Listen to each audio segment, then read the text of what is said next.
most of that table. Nope. A lot of shit on it. Oh, and of course, right on cue, my dog starts barking. Hey, everybody, he's live. Bark, bark, bark, bark, bark.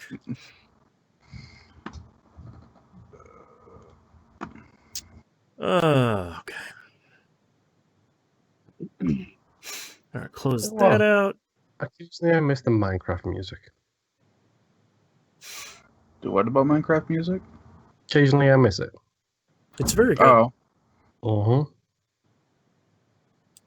Uh-huh. Dude, have you playing the Fallout version of Minecraft? Has all of the good music in it, and it's still. I was always a big fan of like the older Christmas music, like from the 50s and 40s and stuff like that, and it hits harder now that it's actually closer to Christmas. My kids are playing Fallout, Minecraft, and they've been listening to Christmas music for like the last 3 weeks because apparently everyone agreed that Thanksgiving isn't a thing this year. So I was just talking about that with the Hannah, where it's just like, I like Thanksgiving a lot. It's like one of the few holidays I really enjoy. I get grumpy every year when I was like, don't stop forgetting Thanksgiving. Come on. Like literally the day, I think it was the day after Halloween, we went grocery shopping. It's already all up. It was literally half the store was Christmas shit. And I'm just like, fuck off. And I get it. Like, that shit sells for so many months. Like, Thanksgiving stuff doesn't sell, but like, come on. Turkey Day. Yeah. So out of curiosity, are you guys doing the in-house only Thanksgiving this year? Oh, for sure. Yeah. I mean, we do that most years anyways because it's so the closest difficult to get everybody from the country. Yeah, and it's like the closest people. So my brother lives in Philadelphia. My mom and dad live in Florida. Can I go for Thanksgiving with your brother then? Yeah, sure. And my sister and her fiance live in Seattle. So we're literally at like the four corners of the country. So it's like it would cost so much for any of us to go anywhere, removing COVID from the equation, that like for the last couple of years we haven't really done it anyway. And so we would probably be doing it ourselves anyway, but 100% for sure. Yeah, we usually go to my mother-in-law's. Not last year was a pretty small one, but every year before that, it's been like fucking 50 fucking people. Like same for Christmas. Like it's like so many people. I'm just gonna sit quietly in the corner. You all know me now, so the novelty of the English guy being here is worn off. Right. So you don't talk to me all day every day, and that's fine. No one's poking you to say quietly. Aluminum. Yeah. Hey, say something. Yeah. Myself, my wife, and all of our leftist cousins are just going to sit in this corner talking about how shit the world is. You guys just do what you do. That's fine. Yeah. This year, I think about 3 weeks ago, like my wife sent a text message to my mother-in-law because even if it's a small thing, like even if it's only just 10 people this year, same as it was last year, we were like, no, we ain't doing it. It's not worth it. Like we are not. Like our bubble is pretty secure right now. Like my bubble is my wife and the people I work with, who I sit far enough away from to the point where I'm fine with them being dicks if they want to be dicks. My wife's bubble is me and the people she works with. So our bubble is pretty tight right now. Sure. I don't want to expose that bubble to my mother-in-law, her work people, her friends, my brother-in-law, my two brothers-in-law, their work people, their friends. Yeah. And like 5 kids thrown into the mix as well. It's just like, nope, thank you. We'll do the Thanksgiving at home. We'll have a quiet, relaxing time.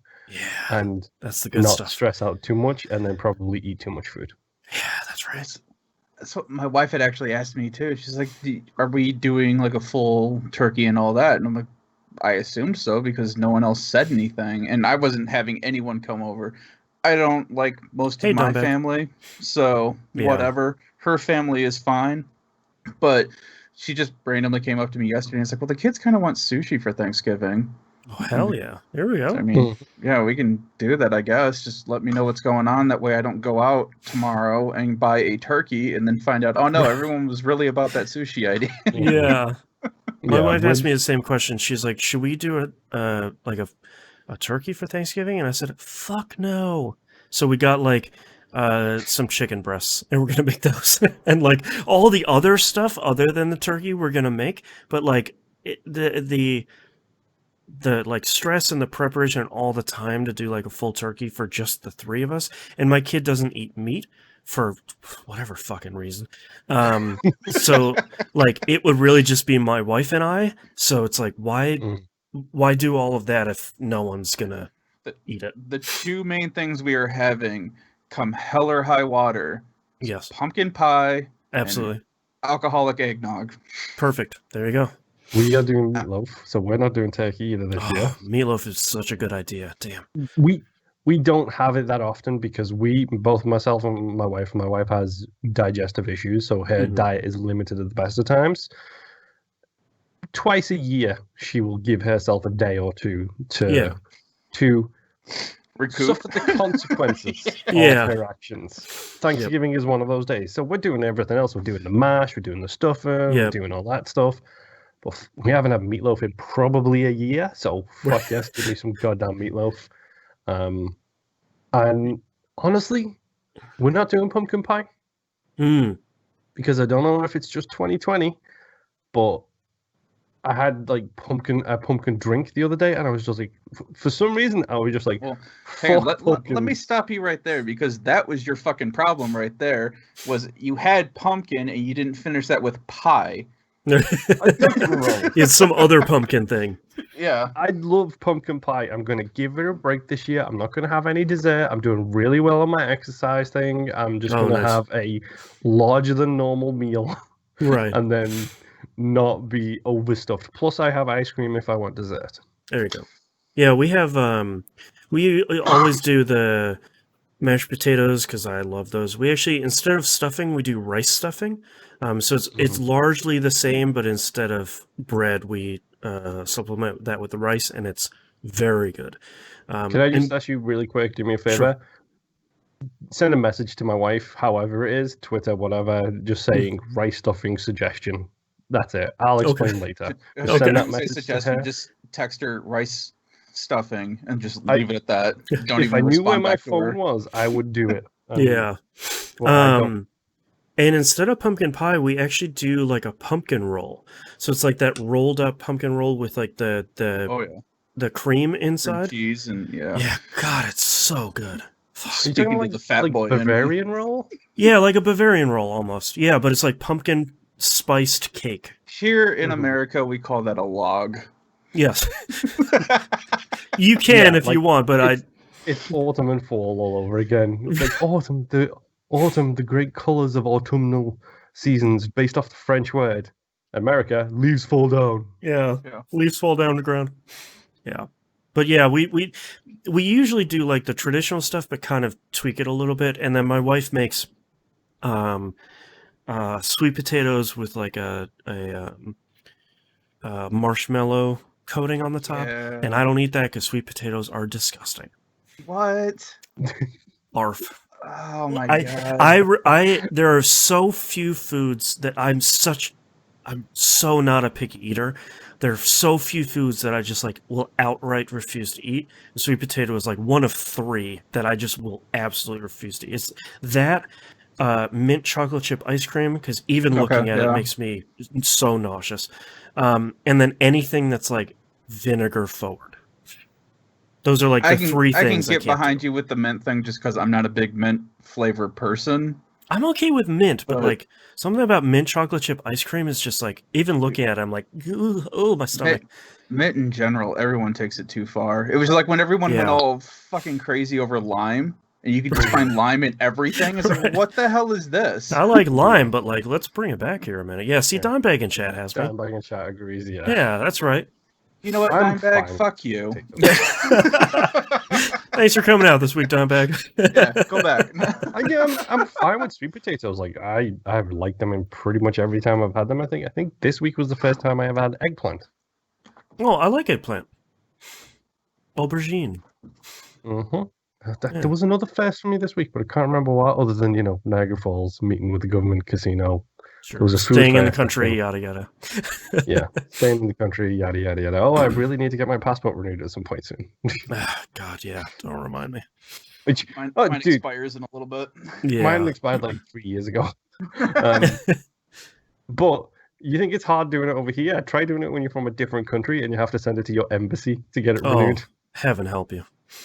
Yeah, I'll be waiting fucking 6 years for that shit to come back. Yeah. God. All right, you guys ready to kick this thing off? Yeah, now that we've done Foodcast, I'm fucking hungry. I don't know. I kind of like this new direction of the podcast. Yeah, we're bringing it back to Foodcast. You're welcome, patrons. Now you're all hungry.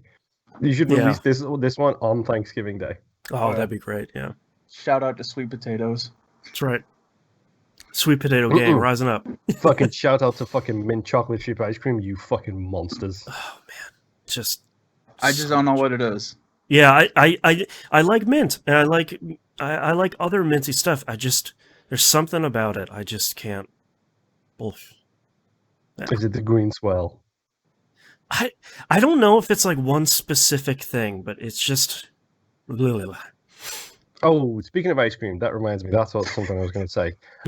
Before we get on with the show proper, that avocado ice cream my wife sent you an image of, fucking don't try it. It's fucking disgusting. But is it better than the other alternate sugar stuff?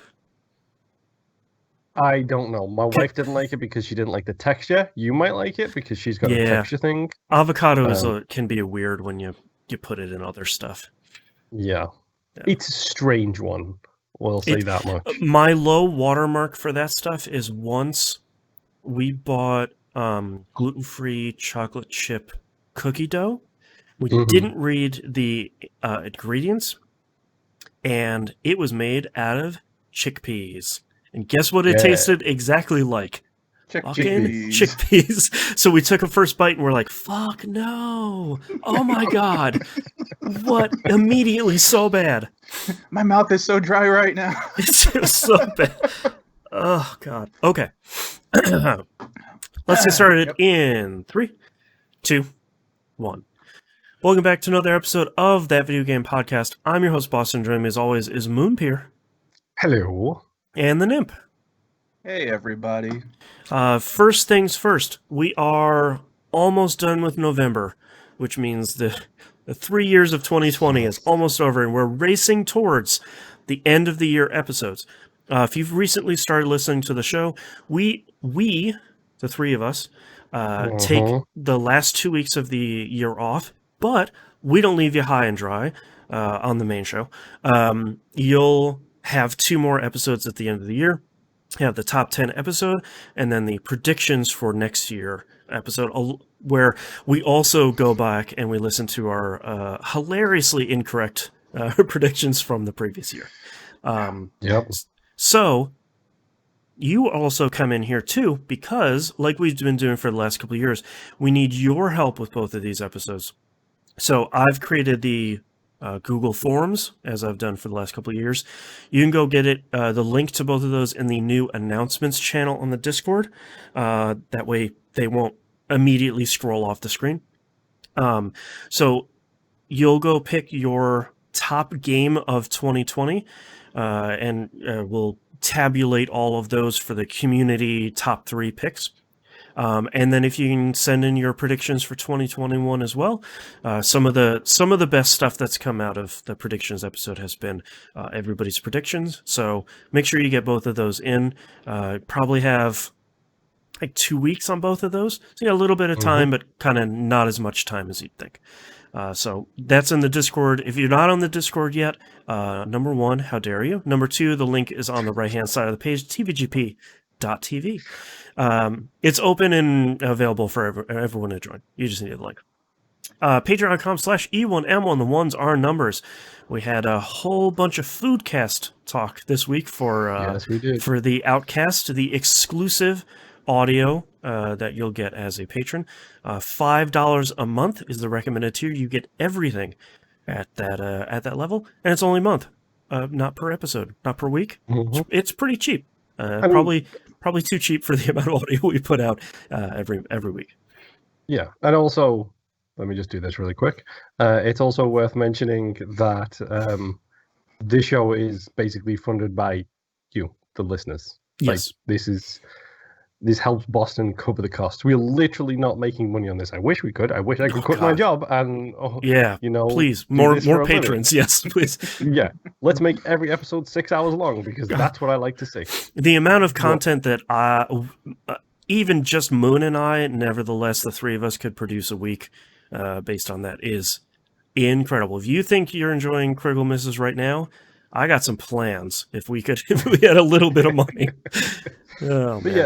You guys help make this possible, and even if you just view it like some of us do with free-to-play games, view it as a tip jar. Sure. Because that's how, like, I'm a patron of our own show. I'm also a patron of like 5 or 6 other places because it's like, you guys produce content that I like, so I'm gonna throw some money into there. So it at the moment, it just helps fund the show, get us up to that goal, that $250 a month, and guess what? Boston has to play scary games. It's great. That's right. I have agreed to it for some reason. Let's start 2021 off correctly. That's right. So that's patreon.com/E1M1 Moon. What have you been playing this past week? I've been playing a whole lot of... Okay. No, so we'll start with Apex Legends as we always do. Guess what? Apex Legends is great. Guess what? The Battle Pass is a bit more balanced, it feels like, in the past couple weeks. I also think that they did just drop like 10 levels for everybody, I think. They were just have like 5 levels or whatever. Right. One of those gotcha game apologies where it's like, oh, the server went down for an hour. Here's a bunch of free currency. Exactly. Unfortunately, due to my lack of playtime of everything in general recently, it appears like my Apex squad has moved on. No. As it turns out, there is life after Moon. And me, including the bonus XP, is level 17 on my Battle Pass with 70-something days to go. So plenty of time. I am playing it about as much as I need to. Don't tell me I say that every season. I was just going to say, like, I see the Sonic cycle repeating again. 70 days, I got plenty of time. Arrow pointing down to, we're getting a little close here. I got to play a little more. Arrow pointing to, oh God, oh no. Arrow pointing to. I'm going to start making notes every time someone's like, I got plenty of time for this Battle Pass, and I'm going to date it, and I'm going to ask you when that Battle Pass ends, and then I'll check in on you on that. Oh, it's the quintessential what could go wrong, or it's been really quiet today. Like raising your own death flag. Exactly. But as I was mentioning, there is life after Moon because my wife and her crew are number 1, gold in ranked. Oh boy. Number 1. And number 2, Battle Pass level 37 last time I checked. Oh my. Like 3 weeks into the season starting. God. It's ridiculous. That's higher than my Destiny 2 Battle Pass. And you've only been doing that for 900 days. I mean, come on. That's right. But, I mean, no, it's fine. You know, it's one of those things where, like, I get home, I've got stuff to do. She's been home for, like, 4 hours already, so that's fine. They have a squad. They're having fun. That's perfectly fine by me. It is a little bit sad occasionally for me when I'm listening to them having the time of their life and I'm sitting there solo dropping with randos, and it's just like, oh, I'm available. That used to be me. Yeah. But it's not anymore. Get the sepia tone. Oh, we had so much fun back in the last season. It's the Destiny 2 introduction where it's like the sepia tone who you beat the game with previously and who you beat the raids with. It's that. Oh, I don't talk to half of those people anymore. Whoops. Yeah, in my case, all of them except for my wife. Yeah. But, you know, it's fine. Apex is still fun. And literally, I'm just dropping in, playing a couple of games and dropping out. Like, I'm using it as a palate cleanser, essentially. And I'm not going to lie, every time I open it up, I do click that right stick and be like, is Boston online? Can I play Apex with Boston? Can I start a new crew with me and Boston? Hey, there we go. Boston is never playing it. That's the weird part about the... Life. Yeah. But also, like, that's the weird part about that system is I feel like I understand why they show you all of your friends that are on the current platform. That makes sense. That's integrated. I don't understand why they don't have at least like a close friends system where it's like show me, no matter what they're doing on the other platform or on PC or whatever, show me if they're online or not. I don't understand why they don't have, maybe once they get out of beta, they'll have some of that, but it'll be easier for you to like send me a text if you see me online, be like, hey man, you want to knock out some Apex? And be like, oh yeah, cool. Oh yeah. Honestly, I'm too polite for that. I will never text somebody or anything like that and be like, hey, you want to play sometime? It's the ultimate millennial thing. You don't want to bother anybody, no matter what. Dude, take millennial and add English to that. Oh yeah, you got it. You got it both ways. 10 times worse. It's just like, no, I will not ask for anything. I will not see if anybody wants to play games with me. I will sit here quietly and play by myself and weep in the night. The gravy on top of this is I'm a stay-at-home parent during a global quarantine. So I'm home all the time, and more often than not, as long as it isn't Sunday, I have some window of availability. So like it's very funny that, but I get it. I also don't want to bother anyone. Yeah, Rob and Justin can be playing something which I am very interested in playing co-op with them, and even if they're playing it separately, I will always see if they're in a party. If they are in a party of a Friday, I'll just jump in because that's our scheduled boy hour. Oh, sure. And I'm calling it boy hour now because I have to go to bed at like midnight, so it can't be boys' night. It's like boy like hour by the time Rob gets done with his stuff. This is just your Brooklyn Nine-Nine moment. Yes. But like if they're in a party or something, I will always like send a message to people beforehand and be like, yo, can I join in the party? I'll never just jump into a party. That's just not what I do. Yeah. Screw that, man. You just got to appear. It's me. Make yourself heard. No. It's the Irish hello. Dude, are you kidding me? Are you kidding me? It takes all of my effort to just do this show and talk and know that people hear my voice. That's scary still to me. I'm so tired after this show. Like 4 years. Yeah, I sit in the office for like a minute or two and just like, bah. I wait for everything to load and then I go back and take a nap before I have to go to work. That's the best plan. Yes. But yeah, no, I'm playing Apex. I'm still enjoying it. Still having a good time. I'll tell you what. This week specifically, after tonight, text me anytime and I'll play Apex with you. There you go. That's just because you're not in work all week. This is like a one-off chance. This is your chance. Yeah. That way you don't send me a text message at 2 p.m. of, hey, you want to play? And it's like, no, my phone's off. I'm sleeping, dude. Yeah. I'm in work until like 5 every day, so you're fine. You don't have to worry about that. I will be getting home as you are waking up. It works out perfectly. Yeah, there you go. See? Are you playing on Xbox exclusive? Yes. And they have crossplay, whatever? Yep. I'll probably just download it on my house. I haven't... Dude, I turned that thing on for the first time today. You know how many updates I had? Oh, way too many. Yes. Anyway, but yeah, it's okay. I played some more Call of Duty. I got all of my 1,000 base gamer score in that. Nice. And once again, my true achievements broke my Twitter link with my account. So therefore, it didn't pop up the big message saying, congratulations, Moon has defeated Call of Duty Modern Warfare. Right. I was like, timely. New Call of Duty, old Call of Duty beaten. Yeah, it's the way it should be. It's fine. It's a perfectly fine Call of Duty campaign that feels super duper rote at this point. Like it feels like for year after year after year, their campaign is always like, look, good guy, bad guy, ha ha ha, terrorism, ha ha ha ha ha. Right. Like, okay, whatever. Left trigger, right trigger. At least the Division had the dollar flu, which was strange considering it's 2020 now. But, you know, it was something new and unique and original. Same with Division 2. The campaign here is just very rote and samey and, oh, now you're in a gunship and now you're doing this. It's like, dude, I did this last year and the year before. I did that last year in space. Yeah. Yeah. So, I don't know. It's fine. The one good thing they added in was Farah, like the lead female character in that game. I think is incredible. Like you get to do her backstory, including as a child, and it's shockingly hard, like mentally, to go through that journey. Right. But it's fine. I got to play as a British dude doing a SWAT invasion on a terrorist house in the night vision, so that's great. Yeah. You know, and Captain Price is back. Which, fun fact, something I learned, because I was like, the dude who does Captain Price has got a hell of a good voice. I wonder how much voice acting he's done. Not a lot, apparently. Oh, that's a bummer. He speaks with a very posh British accent. So I was like, curious, I wonder where he's from. Mm-hmm. He's from Liverpool, where I'm from. Okay.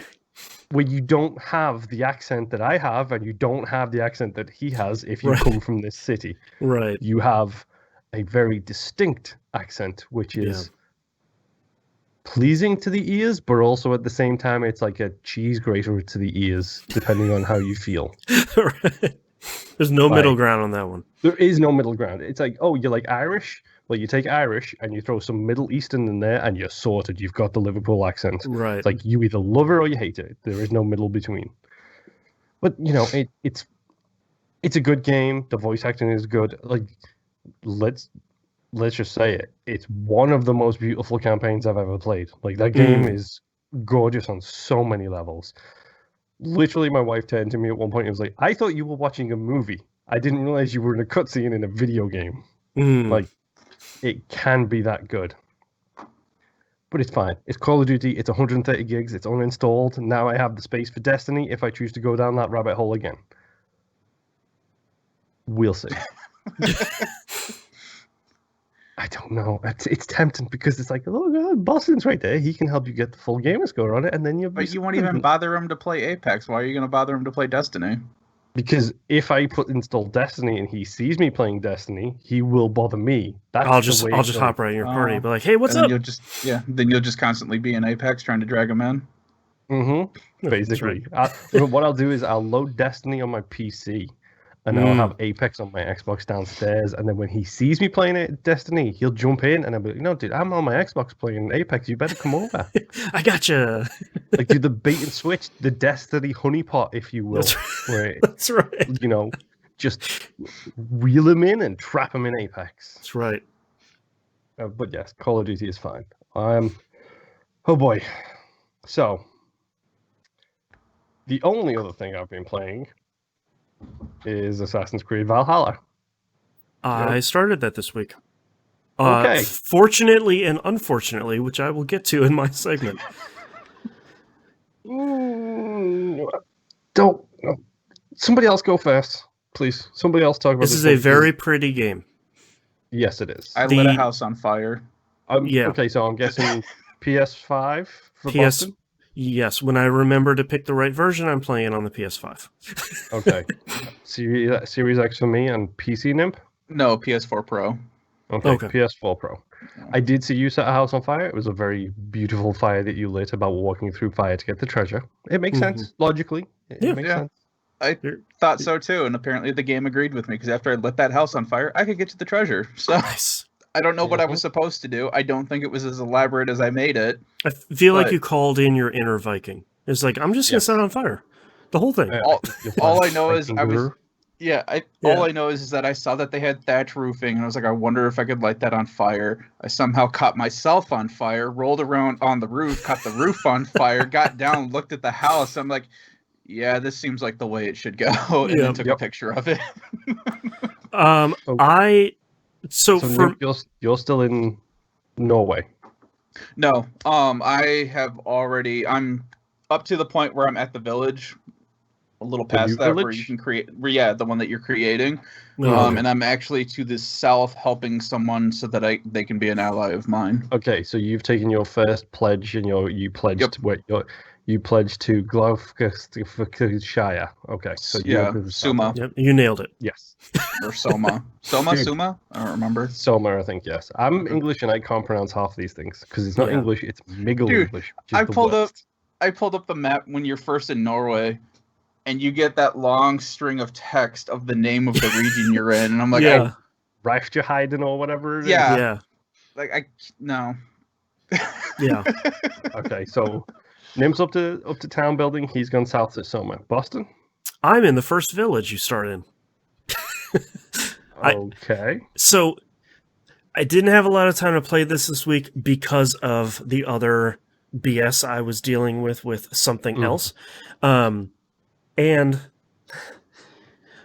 so, number one, I like that before you start the game, they have these like recommended list of options that you can go through, and it's a lot of stuff like color blindness, subtitles, the whole which type of mode is it, like adventurous, serious, or easy, that kind of thing. And like you can set all that stuff even before you get to the main menu. And I like that a bunch of options are turn off blood, which I did, turn off decapitations, which I did, turn off nudity, which I did, which I'm trying to like scoot this M to a T. This is literally just so you can play in front of your kid, correct? 100%. And when I turned off all that stuff, the game had a little message on the right-hand side of the screen that said, this turns it off for the large part of the game, but some scenes may still have this. And I was like, that should be fine. It'll be fine. Yeah. So there'll be a cutscene here or there, probably. And that's what it turned out to be, which was, I went through the whole spoiler alert for the beginning of an Assassin's Creed game. You're playing as a kid, and your mom and dad die. Oh, I completely forgot about that sequence. Yeah, and it was fine. We're having everything's great. You make a pact with a king, and you're having a party. Everybody's dancing. It's great. Murder. And the cutscene was full of murder and blood and all that. And that's, of course, the only part that my kid wanted to watch. Which, fair enough, is a pretty good scene, especially like when that wolf is attacking you and it's getting all glitchy and you like hit the wolf in the neck with the axe and it gets super glitchy. Love it. Anytime the Assassin's Creed games do that effect, 100% in on it. Dude, you've got a lot of treats ahead of you. Yes. So I did the tutorial island stuff, which I thought was done really well. Because I feel like much more so in the other games, like they introduced you to the control scheme super slowly. So yeah, one quick thing they don't mention, if you want to whistle to get someone's attention, you just tap the left on your D-pad. If you hold it, it calls your mount. If you tap it, it's the whistle to get somebody's attention. Something I figured out today after 25 hours of playing the game and wondering where the whistle button was. So I landed in that first village. I played dice, which was actually a pretty good game. I thought that's good. I did the rap battle, which was pretty good. I feel like I might surprisingly enjoy that as things go on. Shockingly fun considering some of the things people say to you. And what are you talked to a whole bunch of people. Game? Yeah, the drinking game, which is pretty okay. I talked to a whole bunch of people and they're like, yeah, go see this lady over there. And I was like, well, I'm not going to do that. I'm going to go look for all these yellow and blue dots on my map because they're pretty close. And then fought a dude that had pledged to someone else and the Dragger or whatever. Yeah, I didn't realize that the red skull next to the yes, I'd like to fight a choice means that he's going to be difficult and one-shotted me. Yep. Learned by doing him yet, Moon? Remember when I was talking about how like I looked at the map and then saw like this area is recommended level 1 and this area is recommended level 156? Right. Yeah. Pay attention to that kind of stuff. Well, and even that threw me off because I'll tell you right now, you're going to get to a point where you're going to have a quest that brings you into that level 280 whatever area. You can go in there because you're not going there to fight things. This is story related. It's a story related. I didn't know that, so I'm sailing the southern seas trying to figure out, okay, because I think when I finished up the main mission before it brought me up there, I was at power level like 19, and it seriously wants you to be like power level 287 or something like that to continue the quest. I'm like, you're just like, no. All right, what the hell? So I did everything, like all the dots, all the things. Like I have check marks for all the artifacts. Was it gold or wealth or whatever, and the mystical stuff. Yeah. And I was still only like 19 or something like that. So I'm like, well, screw it. I'm just going to go in there and do it. And it's just all story. Yeah, so you can just stick to the roads and get to the town. That's all you need. Yeah, it's like playing WoW. Yeah. Yeah. Crossing the barriers. Avoid all of the alliance. Yeah, right. Speaking of sailing, I do really like the option to just sail to your marker. There's going to be sometimes I like sailing, and there are going to be sometimes where it's like, just get me from A to B. Don't even worry about it. Yeah, and every time you get to a new port, it unlocks a fast travel point as well for you. Oh, so it's not just the synchronization points that are fast travel anymore. Right. Now there is the thing. Have you noticed smart. my favorite touch yet? I don't think so. The lady has I'm playing as the lady. She has a crow. Mm-hmm. And whenever you do the synchronization, it doesn't eagle cry. It does a crow caw instead. Oh, great. I didn't notice that. Because, of course, the first thing I did was, like, go climb that first point. Yeah. So, yeah, as I mentioned, I'm like 25 hours into this game. Yeah. I think I'm like 10. Like,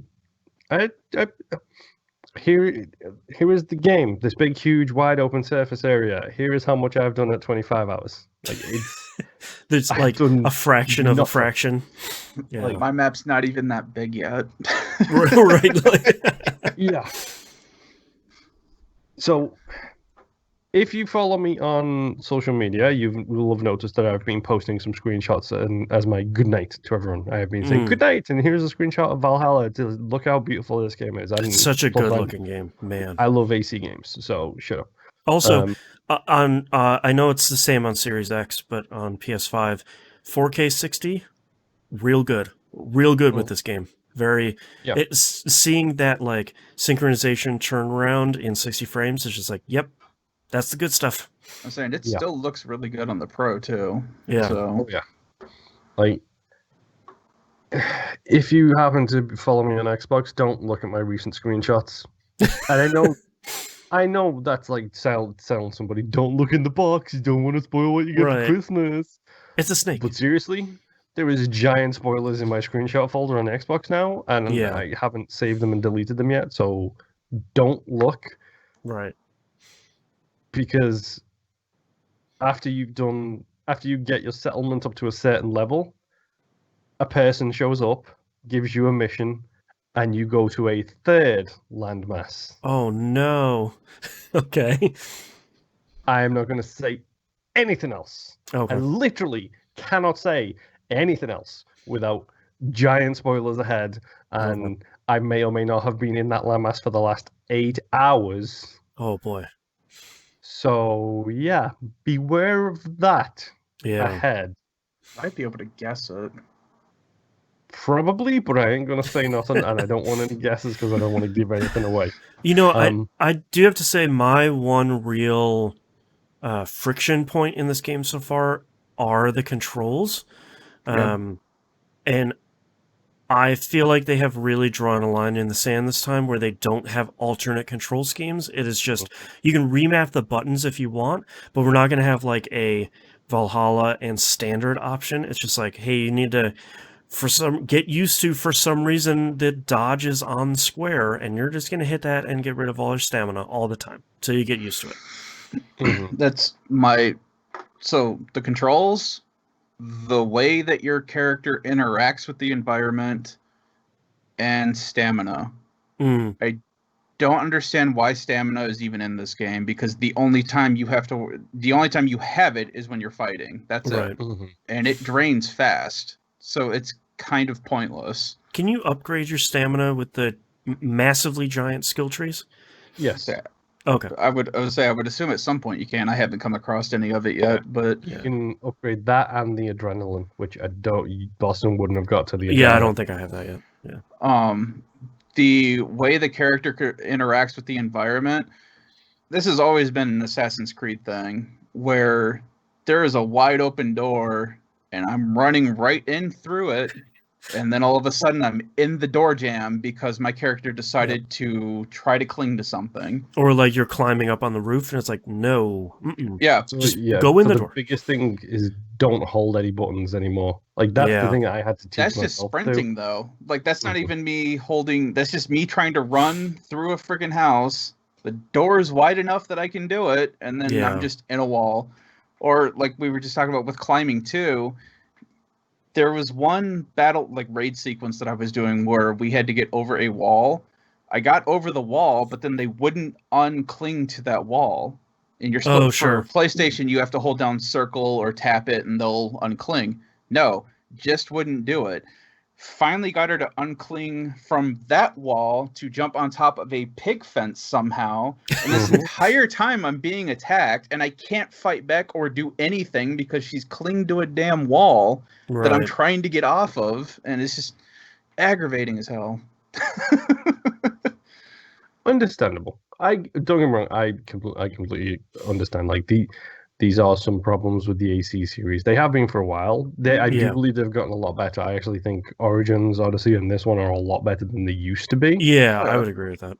Like they used to be really, really bad for that stuff. Like it still has its quirks here and there, but to be honest, I'm more than willing to forgive that stuff. If people can forgive the Fallout games and the litany of bugs that those things have, it's like, you know, I'm fine with the occasional door bashing. Yeah. Oh yeah, I'm not saying these are reasons for why you shouldn't buy the game. I'm just saying they're still in there for some reason. Yeah. Yeah. So so far it feels good. It's going to take me, I feel like I have a good handle on the climbing. That feels largely the same as the last two games, but it's going to take me a real long time for me to get used. This is the point where I have to pull off the Band-Aid, and I just have to get used to the new control scheme for Assassin's Creed, and that's fine. It's my fault that I was stubborn for the last two games, and it's going to take me some time this time. I will have about 150 hours to get used to it, so I've got plenty of time. Sounds like some Stockholm Syndrome stuff right there. I love it. Everything's going great. I think I did the transition pretty good because, like, with Origins, I reverted to old controls. Yeah. With Odyssey, I had this weird hybrid setup where it was like half old, half new, and this one it's all new, so... Minus me doing the black flag thing and just confusing myself for a while. Like, I think I'm a bit more used to it now, and honestly, stamina will barely come into play with the game except for major fights. Like when you have a quote unquote boss fight, that's when you'll have to like pay attention to the stamina and the whole dodging mechanic thing. Which is kind of my whole point of why the hell is it even in this game? Sure. I think because the problem with it is if it's not, the dodging gives you invincibility frames, and if there was no stamina, you would literally just dodge around somebody until they stopped attacking, and then you'd kill them. Yeah. Because half the time, at least right now, you can't even interrupt whoever you're fighting anyway. They can interrupt you, but you can't interrupt them, so it doesn't matter. Yeah. Ubisoft. No, it has its issues. But no, I don't. I'm nowhere near far enough in the game to say this is better or worse than the previous two. I haven't touched enough of it. It's interesting. I like some of the things they've added, but there's so much content again.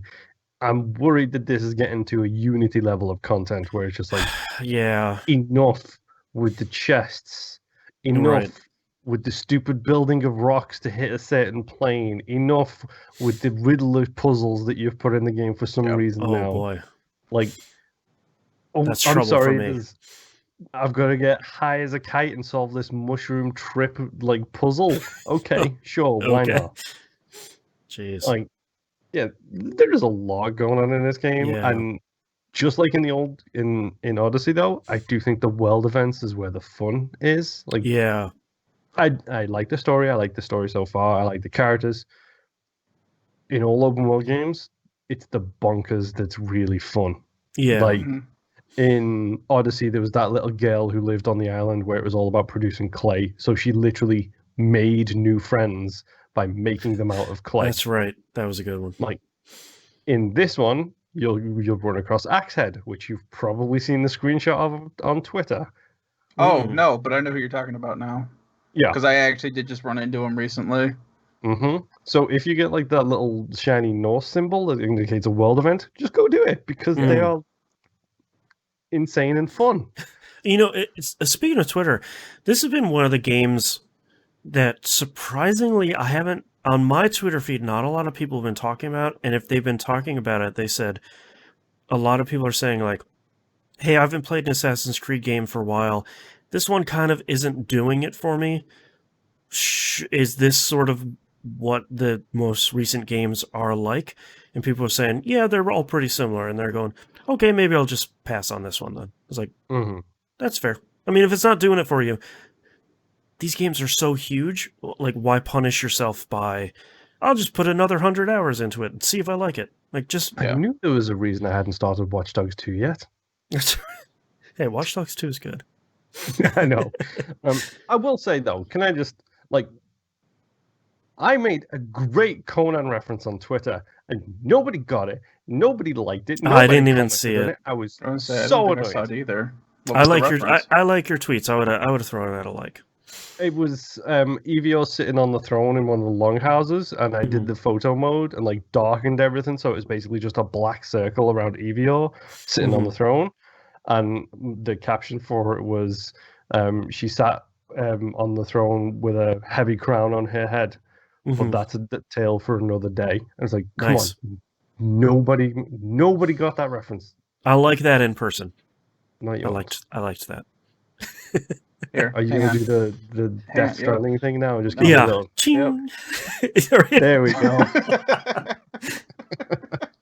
If you're listening to the audio version, the Nymph just put a thumbs up emoji on Skype. But it was requested, so it was done. That's right. I wish I could talk and be more open about Assassin's Creed, but again, I'm literally hit spoiler points now. And it's just like, okay. But yeah, that's it. Nymph, take me away. Take me to your strange Japanese land of games with 56,000 titles. So long this week. Well, continuing on with Assassin's Creed, I'm not much further than Boston, but it is picking up for me. I'm still in this phase right now where I like exploring in the game. So it's just, I find a bunch of points. Yeah, I've got a couple missions over here that I could be doing, but hey, there's this gold point here, there's a blue point over here, and there's this thing that I don't know what the hell it is, but we're going to find out what it is. Right. And that's pretty much all I've been doing with this game. The only thing that's holding me back is from building more of my village is doing the stupid raids. I don't mind doing them, but sometimes they can be a pain when you've got so many things on the screen at once and you're just trying to figure out what you should be hitting. The lock-on is not that great sometimes. It has its moments. I went down the stealth skill tree within that. So whenever I come across a place that can be raided, I literally go in, stealthily kill everybody, and then the only point where you need to raid is when you, spoiler alert, break into the monastery to steal all the church's riches. That needs to be done with 2 people to break down a door. So I kill everybody, and then call the raid to break down that door, and then I'm done. Nice. I do. The raids themselves, I go full on loud, where it's us yelling and screaming on the beach and just fire to everything. Right. The rest of the game, it's just bow. That's all I use. And I'm sniping people from way too far away with these, which I like. Especially when you get, I think it's the Predator bow, where it automatically has the arrow drawn and you actually zoom in quite a lot. Oh, nice. Yeah. I love it. I think there's a third type of bow. I'm not positive. Moon? I think there's 4. 4? Okay. It's the hunter bow, which is a good mid bow. Predator bow, which is basically the sniper. There is the quick bow, which is like a little SMG bow where she holds 5 arrows and then fires them really, really quickly. And in Odyssey and Origins, I haven't run into it in this yet, but there is the shotgun bow where she fires 5 at once. Oh, right. So I've only run into the Predator and the regular hunter bow. The hunter. I haven't got a Predator bow yet. I've got the quick and I've got the hunter, but no Predator. I don't even know where I got the Predator. It must have been one of the wealth things that I picked up. Yes. So, but yeah, anyway, I love using the bows in this game, and it's just all I do is perch up high, find something to shoot, and take them all out, and then I just saunter into the restricted area and grab everything and leave. So that's my favorite thing to do in this game right now. That and lighting things on fire. Fire is beautiful in this game. Yeah. Yes, it is. Next game that I played, Genshin Impact, still going with that. I am Adventure Rank 45, World Level 5, which I can change that to 6 now. I just don't want to because I'm back at a good spot where not everything is just kicking my butt. So, that's really it. They had 2 events going on this week for official There was a Meteor event, and then there was like a web browser event where you could get a lot of the premium currency. So I did both of those. Oh, okay. In like 10 hours or whatever, the third stage of this Meteor event is supposed to unlock. And okay. Yeah, I'll knock that out. But I'm just grinding out stuff for characters, getting ready for the new story. So I pretty much just logging in, doing the daily, logging back out. Yeah. It's a good place for me to be right now because this game took up a lot of my time and prevented me from playing a lot of other things. So I'm finally at that point where it's like, okay, I play it for an hour, maybe 2. I've done everything that I can do or want to do for now. And just set this aside and come back to it the following day. Yeah. So, yeah. After that, I've been playing a lot of Cold Steel 4 again because like I said, I was productive this week somehow. Yeah. I've hit a lot of minor plots throughout this game. I've pretty much reestablished my information network, which is basically you go back to a town that you've already visited in one of the previous 3 games. You find someone who used to be in your academy that's there gathering information. You talk to them, you get that, and then you move on to the next town. Oh, interesting. So you're meeting up with a lot of the old classes and stuff like that. I still haven't gotten any new characters yet because I haven't gotten that far yet, but nothing's really like I'm already level 80 or no, level 70. And that's because it took my previous saves from the previous games. And every time you load it up, it pretty much starts you at 50. Oh, okay. Yeah. And the level cap is like 288 or something like that in this game. No big deal. Yeah. That's when you start playing into like the impossible modes and all that stuff, which I never get into with these games. But they still do a really good. They still balance the game really well. Where even though I'm only like 15 hours into the game, I'm already level 70. I'm not just walking through fights. Like I still have to, stagger enemies appropriately so that I can do the counters and the full counters and all this fun stuff. I still have to think about what I'm doing. They did add an auto fight function, which I have not used yet, but they also have the 3x speed that they did add in the last game. So I'm assuming if you just use both of those, you're just blowing through random encounters and crap like that, which you don't need to worry about. So still a really fun game. I'm still really enjoying it. Still haven't found the person I'm looking for yet. Stuff happens. But that's pretty much all I played this week. Oh, I played a lot, but can't really talk about a whole lot yet. Yeah. I finished up Astrobot, Astrobot's Playroom. Sorry. I wish I had a PSVR so I could play the first Astrobot. I collected all of the collectibles in the game, mostly because a lot of what they call artifacts in the game are all like accessories and stuff for the individual platforms. And a lot of those are great where it's like, you picked up a pocket station. Oh, that's great.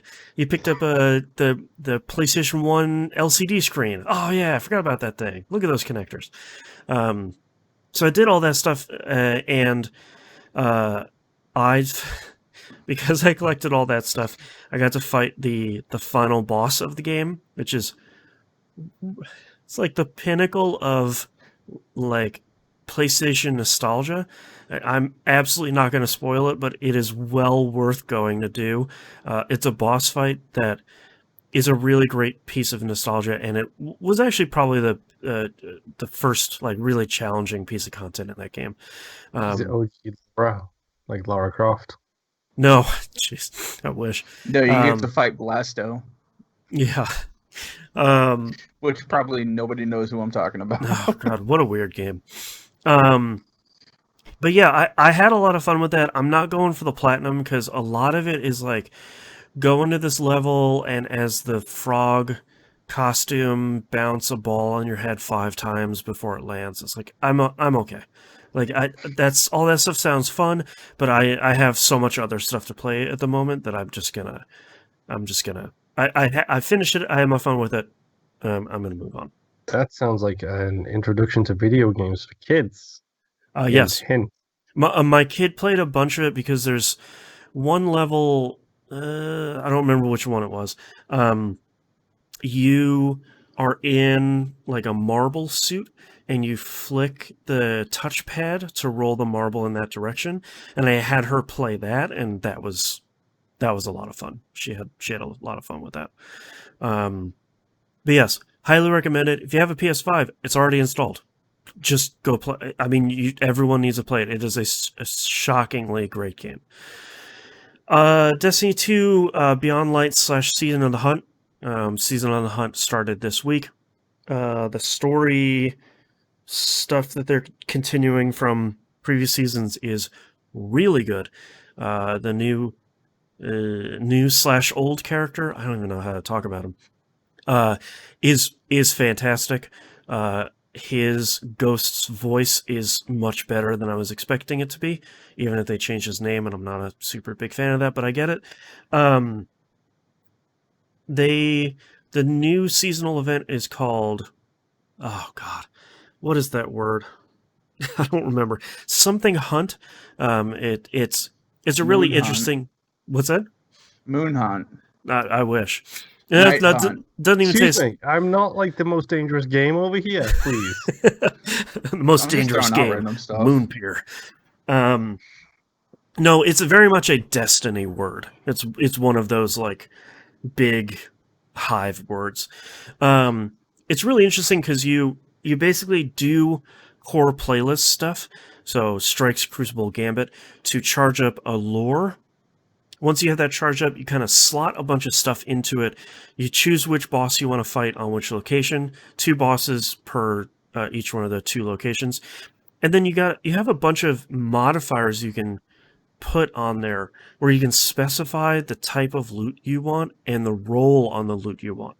So you can say, all right, this boss is on Dreaming City and it will guarantee me a helmet drop. So I'm going to put in my second slot, I want that to roll mobility, and I want, in my third slot, I'll say, I want that to roll higher stats than normal. And some of those really powerful ones, you only have so many charges of, but they're cheap to go buy. Or you can say, well, this one drops auto rifles, so I want to exclude these rolls on them. So like maybe I don't want these types of rolls on the perks, but maybe I want to include these ones because maybe I like auto rifles that roll like this. So it's a really interesting way to say, I want this specific roll of this specific gun, and you're still going to roll the dice because it's still going to give you different scopes and different magazines types and stuff like that. But you're sort of honing a lot closer onto the things you really like. On the Beyond Light side, the raid Deepstone Crypt opened up yesterday, Saturday, for those of you that are listening to the audio version. They cleared it, which means an entirely huge amount of stuff unlocked on Europa, including, so they sort of, that continued the storyline based on it. They did something like how they did with Last Wish, where canonically that team is the first one to open the Deepstone Crypt. These aren't raid spoilers. And because of what they did in the raid, now a lot of stuff is different on Europa. So now we're sort of dealing with the aftermath there. There's this closed doorway inside of the Braytech facility in the game up until yesterday. And I thought when it opened, it was just going to be like another room. It was like, well, here's the last dead robot for this quest, and here's the last thing for this quest. I was wrong. It opened up probably the largest play space I have seen in Destiny to this point. And it's way, way larger than the play space that we had access to before. So it has like more than doubled the amount of space on Europa. It's incredible. And so much of it looks so good. And so much of it. One complaint that I leverage against Destiny is, understandably, because of the story, so much of what you run into in the world is just so like rusted and broken down and decrepit, but kind of all of it looks broken. This stuff is pristine and brand new, and it looks like a just built science facility, and it's so cool. Like it's one of those things you haven't really seen in Destiny before. So now all of us in the Discord channel on Destiny is like going nuts about, hey, I found this thing. Hey, we're doing this. Oh no, this thing just unlocked. So that's been a lot of fun. Destiny 2 continues to be good. Let's talk about the bad first for my last 2 games. Watch Dogs Legion. Oh no. Tell me you didn't get hit by a save bug. Hey, guess what I got hit by? You get hit by the save bug. So, Valhalla runs flawlessly. I've run into 0 problems in like the day and a half I've been playing it. Watch Dogs Legion couldn't be more of the opposite problem. So, Watch Dogs opens up and has this big voiceover about like, oh, modern day London. Has a guy with like a very British accent. And they're like leaning into it immediately. And it tells you the story of, basically, it's telling you the story, hey, you didn't play the second one. Here's what happened. And spoiler alert, most people didn't. Right. And I like that they sort of are taking that tack on it because, hey, if you're listening to this, you didn't play the second one. Here's the things you missed. Here's what Bloom and CTOS is doing right now. So it's a pretty good introduction.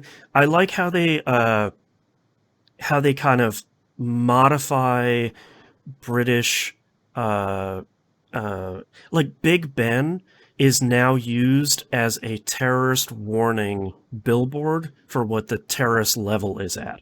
Like it feels very Watch Dogs about a lot of this stuff. So I get in the main menu, change all the settings like I always do, like turn the gamma up by just like a smidge, because my TV is really dark. Turn on subtitles, turn on closed captioning, the whole thing. Start the game, you get the typical introduction thing where it's, here's how to go undercover, here's how to hack stuff, here's how to shoot. Haptic feedback on shooting is really weird. And here's your AI character who swears a lot, which is really weird hearing an AI do that. I get through it. You get the big story beat. The giant explosion happens. It's like 15 minutes in, so don't worry. And then as soon as the tutorial finishes and you like switch from one character to another, the game crashes. And I was like, okay, it's an open world Ubisoft game. I will load my save up. I'll just get back in. No big deal. Well, it keeps crashing. Every time I load the game up and the progress bar goes to the end, which thankfully SSDs, it takes like 10 seconds as opposed to like 3.5 minutes. It crashes at the same point. It's like, all right, to the internet. The problem was your game's loading too fast. No, I changed the gamma value. If you change the value of the gamma setting before you get into the point where you choose your first character and it plops you down into London, the game will crash. So I loaded the game up, changed all those settings to default, and I was able to load into the game. I was like, all right, that's weird. But no big deal. I turn up the brightness on my TV. That's a problem that I can resolve. I played for a whole bunch, and I was like, all right, things seem to be okay. I'm going to go to bed. I come back the next day, and I appear to have the same crashing bug. So everything is fine, just how it was. I close out of the game, I open it back up. I was able to load the game back up. I'm at the beginning of the game. It's like, yeah, okay, fine. Okay. I haven't played that much. I will go through the tutorial again for both like the tutorial mission and then like here's the guy you first picked and go through all that stuff. Knock all that stuff out. When it plops me on the streets of London after that, it crashes. And then at that point, I can't get back in the game, so I uninstalled it. And insult to injury, The game is now $30. Yeah. I was gonna say, good thing you only paid $29 for it. Oh, except I bought the gold edition, so I bought it for $100. That's my fault. That's not anybody else's fault. The game is now $30. And so the game's only been out for what, 2 weeks, a week? Uh-huh. Yeah, yes. And it's already dropped down to like less than 50%. It's like, what normally, the heck? I wouldn't be upset about because it's Black Friday, there's a bunch of sales, you want to have some brand new games on sale, that's fine. I normally wouldn't be mad about that, except it doesn't function. We're on version 1.06, so like it's gotten a significant number of patches. It just doesn't function. And apparently, PS4 version works fine, but I'm not going to play the PS4 version on my PS5 because I bought a PS5. I want to see all the ray tracing and the 60 frames and all the goodness, but it doesn't function. So I'm not mad about a game that I've been waiting a couple of years to play in a series that no one played the good one in. They just played the first bad game. I'm not mad about it, I promise. Grumble, grumble, grumble. You're just disappointed. I'm just really mad about it. Now I can look at the entire series and be like, well, the second one may be good, but the first and third one apparently just suck and break, so... the first one, not great, but full of promise. The second one is legitimately... It functioned. It functioned. It's got that going for it. Second one is legitimately really great. And the third one appears to not work. So... that's a bummer. So let's move on to happier things. I finished Bugsnax. You say happier things, but the things I'm hearing is the Bugsnax isn't really a happier thing.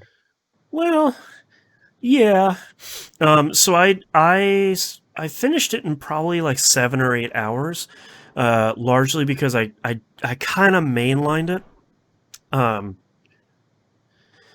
Bugsnax has a lot of problems. I largely like Bugsnax, but there's this thing you're doing in the game. The main objective of the game is get everybody into the town so everyone can be friends again, and we'll find the explorer from the intro that invited you to the island, because she has gone missing in the time between you leaving and then you arriving on the island. That stuff is largely good. A lot of people in the game will say, hey, I don't like this about myself. I want you to capture X number of snacks, and I want you to feed them to me so I can change how I look or what I can do.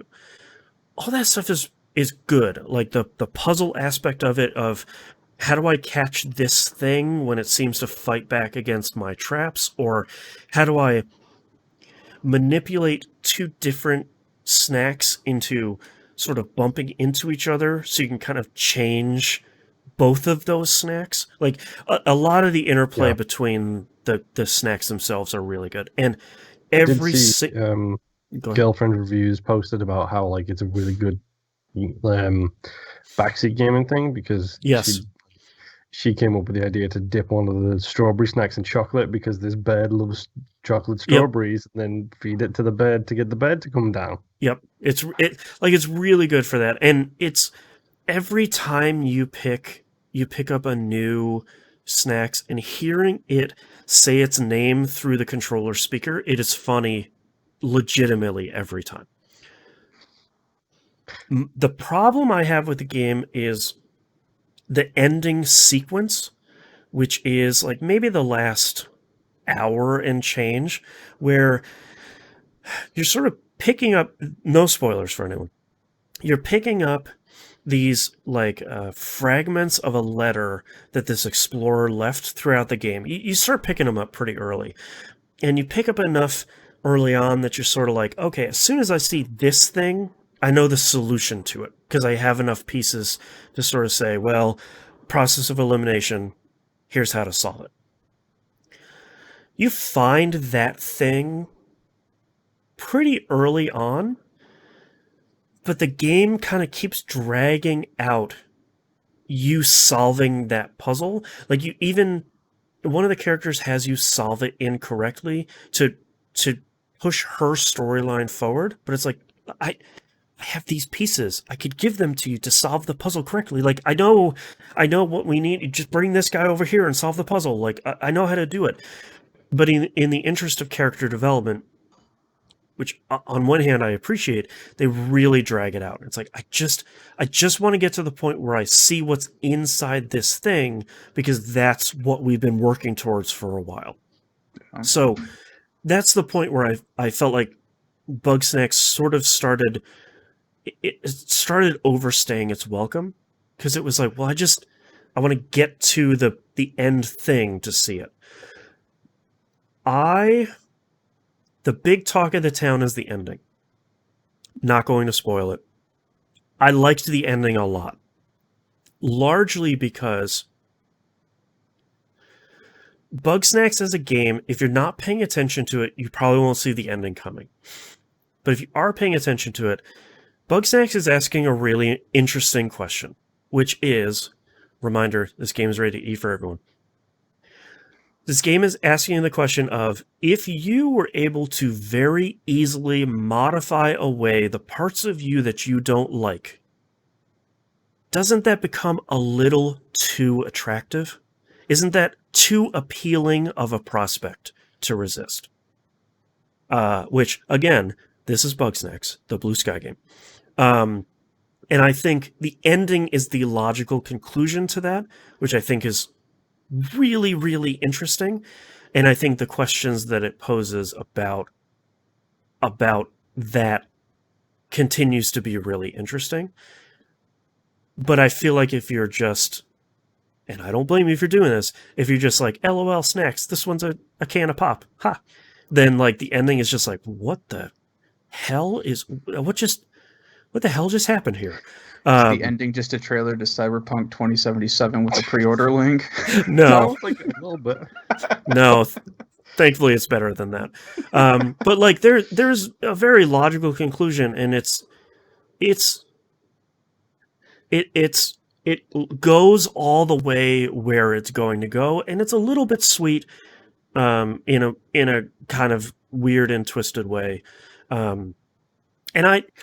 Bugsnax is really hard because I really liked like 75% of this game, but when it started overstaying its welcome, I got really, really, really annoyed with it, because it wouldn't just like take the training wheels off and let me get to the ending. Like, let me get to the thing that this game has been teasing the entire game, and that was kind of a bummer. But I was expecting to go through and get the platinum for this, but I don't think I'm going to, because to get the platinum you have to catch each and every type of snacks, including all their variants. So it's like, here's the raspberry one, here's the white raspberry, and here's the black one, and like you got to catch all of those, and I don't know if I have it in me in 2020. As Moon alluded earlier, that sounds like a good thing to get your daughter into. Yeah, she really enjoyed it. I wish they had a more kid-friendly control scheme, because I feel like if your kid is like 8, they'll probably do okay with it. But my kid, there's so much like, I need to place this trap, and then I need to bring this snack over here to bring this other one over here that I want to trap, and then I gotta like grab it real quick, or like run over there and scoop it up before the 10 seconds is up. So there's like a lot of moving parts in the puzzle that aren't, it's all happening in real time. So like, I think if you have a younger kid, that might be a little bit of a frustrating experience, where they're not like the two sticks together and running and dashing and scooping stuff up. I think that might be a little frustrating. But Bugsnax in the end, I think is a really good game. I was hoping it would be good, and I think it met my expectations. I like that it got really weird, and I like that it posed more of a question than, LOL, I'm eating these snacks and my foot is now strawberry. It does make me think of Gattaca, though. Yeah, a little bit. Yeah. And I didn't expect it to address any of that stuff. I thought it was just LOL, now my foot's a Dorito. Which is fine. That would have also been great. But I like that it tried to do something a little bit different. And I don't think it succeeded. I wish it had done some stuff differently, but it's a cool, weird, just unique thing. And we don't typically see stuff like this, especially on a console launch. So I think that alone is really impressive. Last time we saw something like this, the Dreamcast came out. Yeah, or like the first Katamari game, where it's just like, what even it? I can't stop playing it, but I can't explain it to anyone. This is super weird. So I think on that level, at the very least, especially with it being less than 10 hours, it's probably maybe 12 to 15 if you do everybody's side quests. It's not super long, especially with it still being on PS Plus for PS5 this month.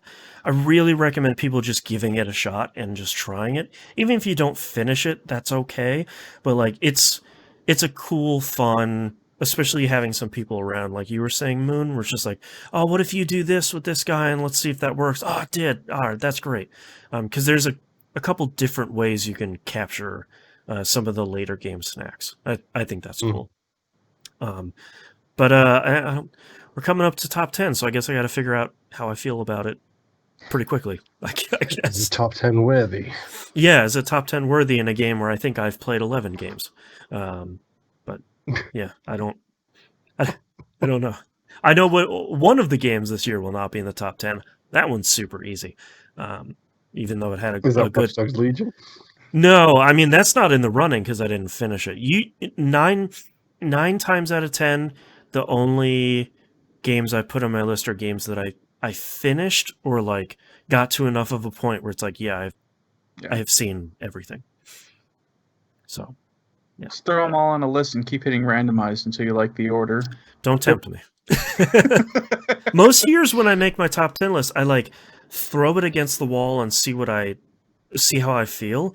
And most of the time it's really close because I kind of know what my top one is. I don't think I know this year.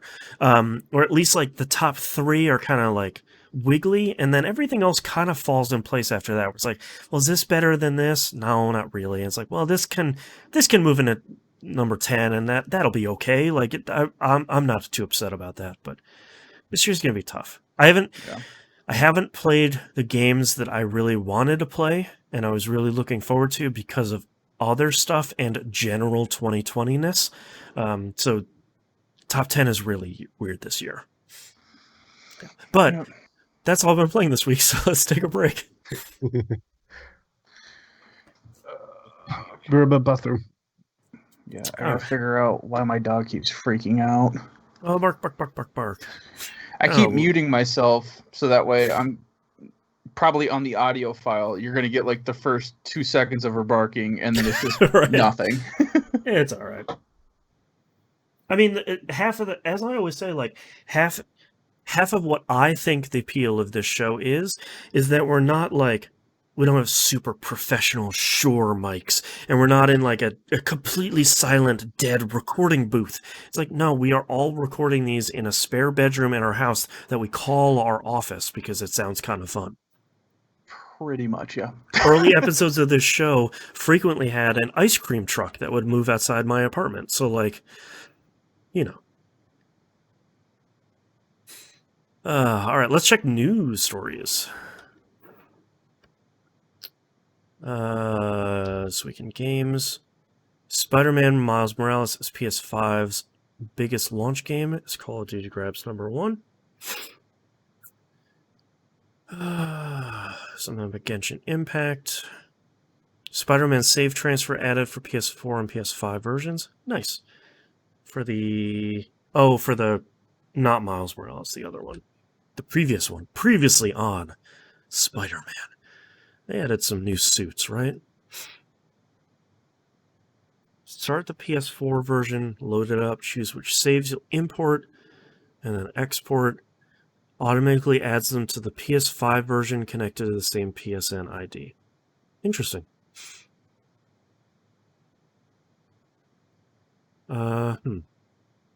Okay. Cool. If you're listening and haven't played a Marvel Spider-Man, it's very good. Somebody's already playing Cyberpunk 2077. Blah, blah, blah. Whatever. Azure Lane.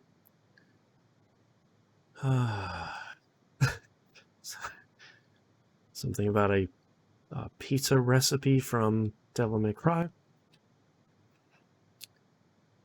Destiny 2 Team Beats Raid unlocks new Beyond Light quest for all players. Yeah, that's right. That's the stuff.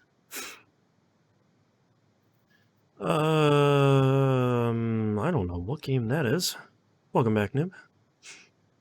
What's up? What game's what? Wait, the new consoles have been out for a month already? That's not right. Beginning in November, so what, 2 weeks? Yeah, 3 weeks maybe you could sort of stretch it. Yeah. Yeah, because Ars Technica is like a month with the brand new consoles. Here's the verdict. And it's just like, what? Oh, our launch month verdict. Oh, okay. Okay. All right. Reading comprehension. Aw, Dwight. It's overrated. What's up, buff boy? Meow. Get me down. What's that? What's that? No, don't snoop my soda. Dimebag in chat says, an old episode came on my YouTube and I forgot you like Tenchi Boston. Hell yeah. Tenchi Muyo. MVP. That's the good stuff. I have, to be fair, I'm talking about the 1994 original OVAs. As the series has gone on over the decades, the quality has dropped. Got a little too grab-assy for you? No, I think it's like, I think it cares too much about its own lore as opposed to having fun. Because the original was just here's one of the original progenitors of some of the 90s harem anime. And it's it's just kind of fun. It's 6 episodes and there's some lore, but whatever. Everyone's in space. Everyone likes everyone else. Whatever.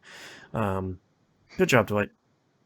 But as they put more stuff out, it's sort of yeah, I don't know if I care about all the stuff you're presenting here.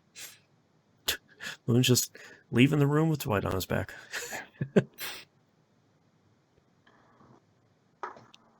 But it's one of those things too where it's why do you bother putting out more Tenchi Muyo 30 years after the original aired?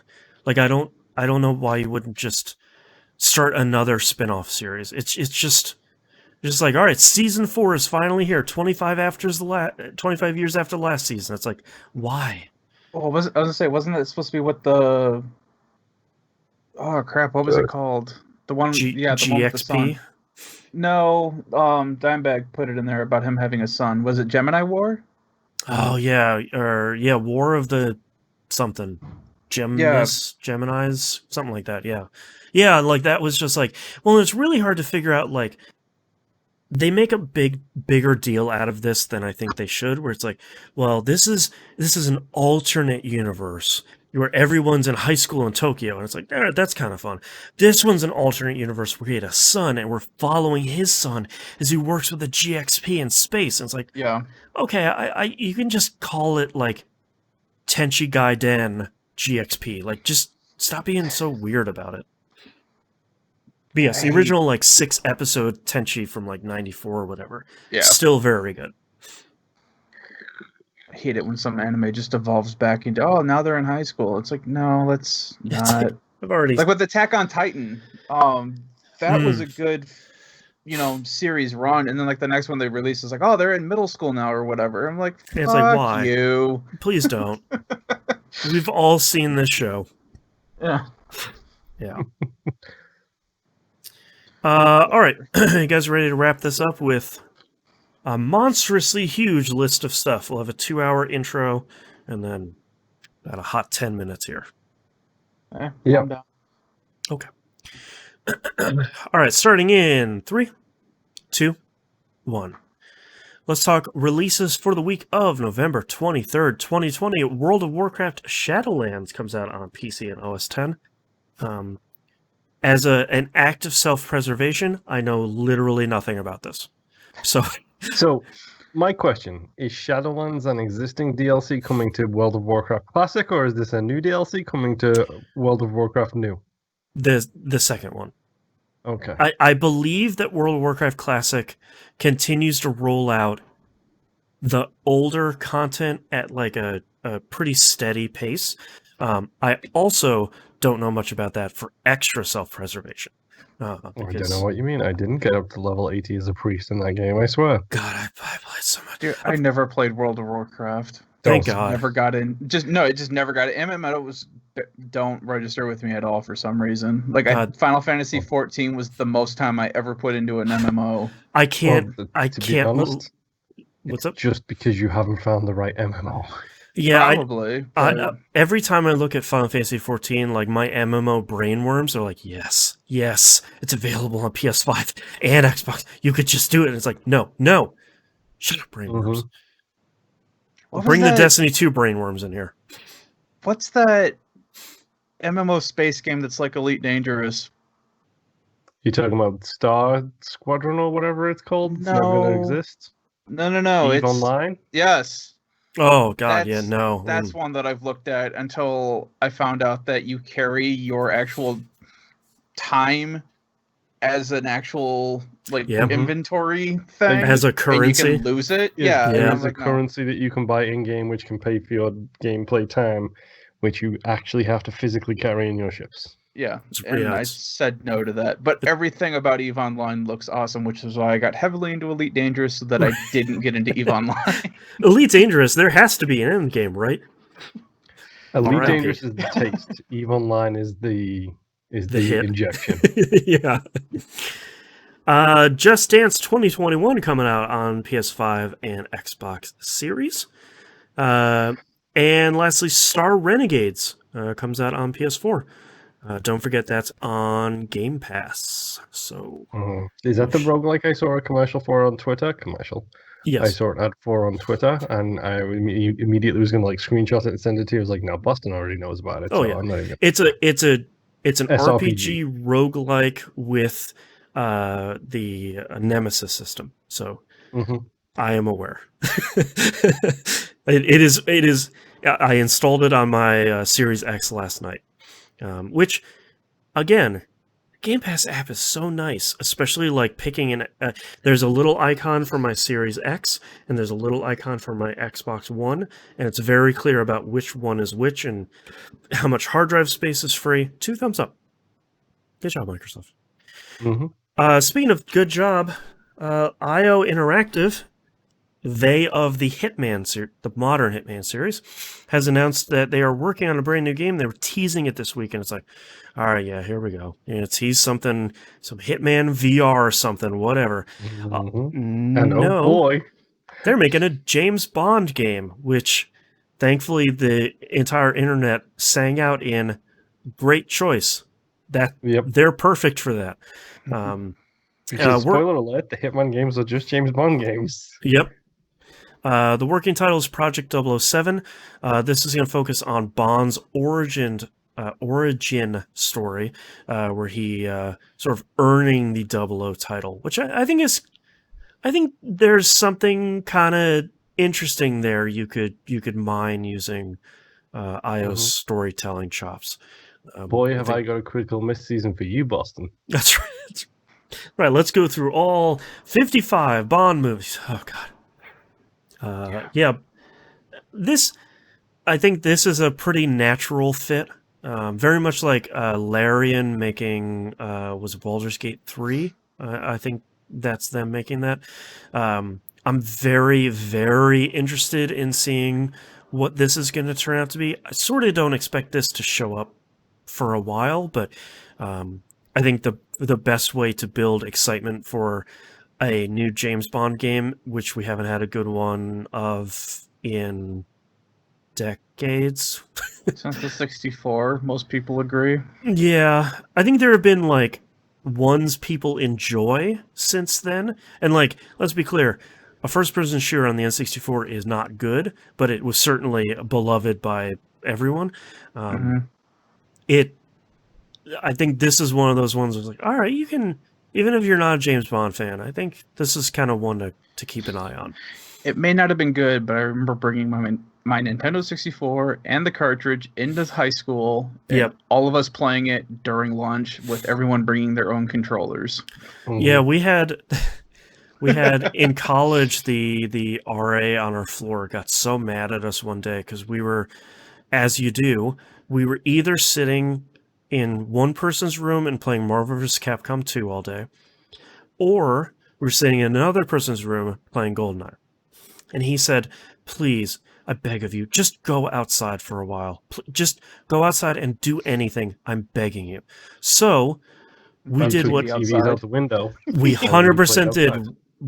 Put a card table outside, and all four of us sat outside and was playing GoldenEye. And I've never seen a human being be more mad at us enjoying video games in the sunshine. College.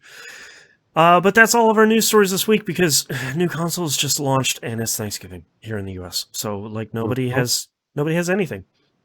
So except for Just Dance, go play that. We don't have any questions this week, which means that's the end of our episode. We have a real pup episode where it's like 2 hours for the first part, about a hot 5 minutes for the second one. 100%. Yeah, this is pup all over. Yeah. You can visit us at tvgp.tv. Everywhere to find and follow us is on the right-hand side of the page. Don't forget the Discord server. Check out the new announcements channel where you can go fill out the form for both of the end-of-the-year ones. Please go do that. Your help makes those episodes so much better. The more of you that go fill out that stuff, and each one of them, the top 10 one takes a minute. It's just a giant list of games. You pick one, you move on. The predictions one is just 3 or 4 predictions are required. You don't even have to fill out all of them if you don't want to. All of that stuff helps both of those episodes out so much. So the more people that can do it, the better it is. I super, super appreciate people taking time out of their day to go do that. And the merchandise store on the right-hand side of the page. Don't forget that as well. Patreon.com/E1M1. The ones are the numbers. Told you about all the good stuff at the top of the episode. $5 a month is the recommended tier. You get a whole lot of audio every week.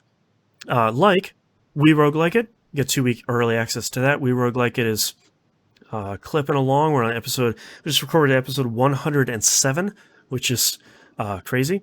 And that show continues to be a blast. That features myself, Moon, and Monkey Senior. If you haven't listened to it, and if you don't like roguelikes, each episode is like 5 to 10 minutes. It's not a super long time investment. You should go listen. It's really good. You might find a great game to play, like Everspace. Praise be the gunship. Hades. Yeah, like Hades. It's been a good year. It's been a good year for roguelikes. Go play Hades. Critical Misses, the show where Moon and I check out all the hits we've missed. We've been watching a lot of movies. We have some TV shows in the hopper that we could do, so we'll probably toss those in at some point. We're recording a theme season right now, our first theme season, which I don't think we have announced yet to patrons, so we'll keep that a secret.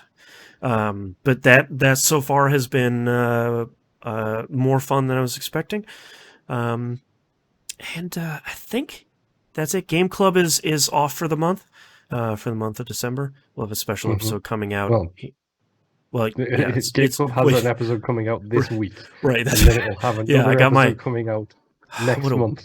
What a weird week. Yeah, so right now there should be the episode for Eichenfeld coming out as soon as I finish it tonight, and then next month we'll be off. Yeah. Oof. Okay. I think that's it. We'll see you all. We'll get there eventually. Next week. Yeah, I'll get it. Another 10 years and I'll have it. Yep. Only 327 episodes to get it right left. That's right. Till the end of once we hit those 4 digits. Show's done. And the feeds break because you only put 001 in for the very first episode. I thought I didn't even think we'd get to like double digits. Like we're gonna burn out on the show like so early. We'll make it like hot 5 episodes, and we'll say it was fun, and we'll move on with our lives. Whoops. Yep. What? 14 years later. Pretty much, yeah. Yep. So let's talk titles. Nimp. Mm-hmm. What do you have? We had like a title-rich the first 30 minutes of this episode. Yeah, there was a bunch of stuff going on. Yep. First one I have is There Is Life After Moon. Yep. Raising Your Own Death Flag. Yep. Boy Hour. I love that one, but I think they get the veto. I know, but I'm gonna write it down for the history. I'm gonna write it down for the history books because it's very funny. But yes, the Irish. I said that. Yeah. The Irish Hello. Yes, that's another one. The Destiny Honeypot. Yep. It's a Big Destiny Word. Auto rifles that roll this way. And lol, my foot's a Dorito. Lol, my foot's a Dorito. I like the SEO on that one. All right, Moon, how about you? The Weird Part About Life. Mm-hmm. Weep in the Night. Boy Hour, The Irish Hello, The Destiny Honeypot. I changed the gamma value. I changed the gamma value. That's how I become a superhero. Yeah, I didn't even bother writing down There's Life After Moon because I saw you go for the pen immediately. I did, yeah. That's a good one. I've got a whole lot of There's Life After Moon, Raising Your Own Death Flag, Irish Hello, Destiny Honeypot, Boy Hour. I'm just going to X next to that one. Lol, my foot's a Dorito, and I changed the gamma value. So I feel like it goes between two for me. Okay. Irish Hello and Destiny Honeypot. It's got to be one of those two. I'd be happy crossing off There's Life After Moon. I like Raising Your Own Death Flag a lot.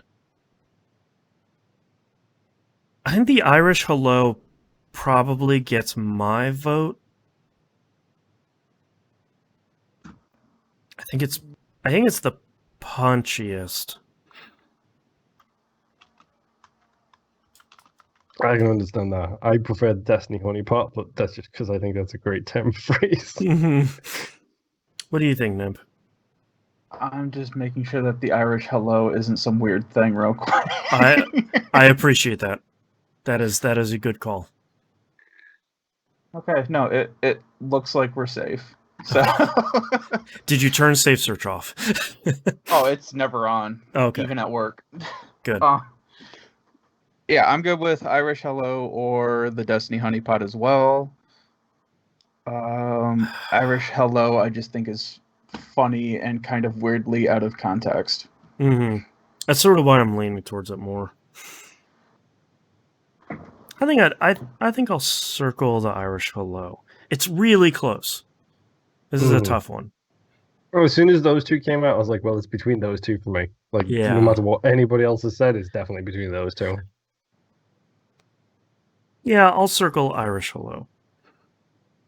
I think that out of the two, I think that one's funnier as a title. Okay. I just have to get all of my grandfather's Irish jokes out of my mind right now, because... There you go. I'm debating whether or not to go with something that an Irish person once said to me in an airport.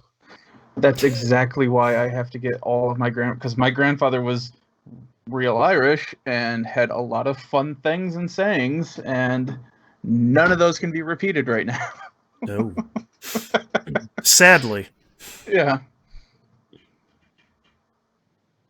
Okay, I've got two, but I think I'm leaning towards one. I don't know how it's going to play. We can always cut it out. This wouldn't be the first time you've done it. That's right. I will figure something out. Okay.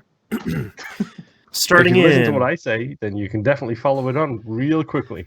There you go. Starting in 3, 2, 1. This is That Video Game Podcast, episode 683 for November 23rd, 2020. The Irish hello. You say goodbye. And I say hello. Hello, hello. Yeah. There you go. Please don't sue us. Please, the Beatles don't care. That's right. All right. Thank you so much, everyone, for listening and watching. We appreciate it. Please go fill out those 2 forms if you can. I don't collect like your email address or anything like that. It's anonymous, so which will bite us one of these years. But until then, it's totally anonymous now. So go fill that out. It helps us out a bunch. See you next week. Bye. See ya. Bye. Bye.